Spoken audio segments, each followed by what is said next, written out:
बात करेंगे हरियाणा की। रणजीत चौटाला का सिरसा में शक्ति प्रदर्शन देखने को मिला। लगातार कार्यकर्ताओं के साथ बैठक चल रही है, कार्यकर्ताओं से मुलाकात कर रहे हैं रणजीत चौटाला। बता दें कि हार के बाद लगातार कार्यकर्ताओं के संपर्क में है। हार के बाद बीजेपी के जयचंदों पर भी जमकर निशाना साधा जा रहा है। खासतौर से रणजीत चौटाला कई मंचों पर इसका जिक्र कर चुके हैं, यानी बीजेपी भी इस वक्त कहीं ना कहीं भीतराघात और कुठाराघात की ओर है और लगातार जयचंदों का जिक्र रणजीत चौटाला की ओर से किया जा रहा है। बता दें कि रणजीत चौटाला की हार लोकसभा चुनाव में हुई थी और उसके बाद लगातार ये मुद्दा बीजेपी के अंदर उठ रहा है। खासतौर से अगर बात की जाए रणजीत चौटाला की ओर से इस मुद्दे को उठाया जा रहा है। खासतौर से उन्होंने ये भी कहा है कि पार्टी फोरम पर तमाम वो नाम हैं जिनको लिखित रूप में दिया गया है और इन जयचंदों की वजह से ही उनकी हार हुई है। क्या कुछ कहा है रणजीत चौटाला ने, पहले उस पर एक नजर डालते हैं।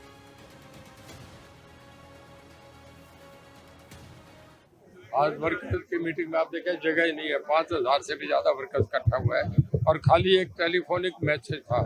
मैंने मेरे फेसबुक पे डाला था कि इस तारीख को मीटिंग है और आप देख रहे हैं मैं पिछले एक हफ्ते से यहाँ हूँ भी नहीं। इतना हौसला है और हमारे वर्कर जी जान से रहेंगे हम भारतीय जनता पार्टी का जज के साथ।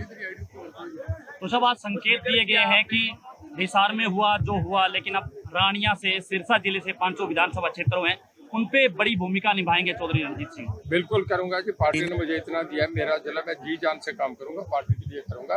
पार्टी को ये जरूर कहूंगा कि अच्छे कैंडिडेट है। जयचंद करा है, जयचंद को हाईकमांड के नोटिस में दिया, मैंने लिख के दिया, नाम लिख के दिया, पर प्लेटफॉर्म पे मैं कहीं के नाम उनके नहीं लूंगा। जो मंच होगा उस पर कहूंगा, पार्टी के लीडर से कहूंगा कि इन्हें सुधारो। आइंदा हमें हरियाणा विधानसभा अगला चुनाव लड़ना है, ये बहुत चैलेंजेबल चुनाव होगा, इसके लिए हमें पूरी तैयारी करके लड़ना पड़ेगा। तो सर ये जयचंद हिसार में थे या सिरसा में भी थे? देखिए जयचंद की बात है, जयचंद तो जहां दरबार होते हैं वहाँ बीच बीच में सब जगह रहते हैं।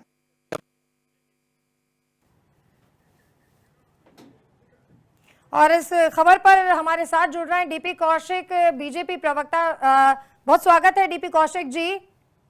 आप कांग्रेस पर तमाम आरोप लगाते रहे, अब तक गुटबाजी है, नेताओं में आपसी जो है वो सहमति नहीं है। अब बीजेपी कुछ इसी तरह के माहौल से जूझ रही है।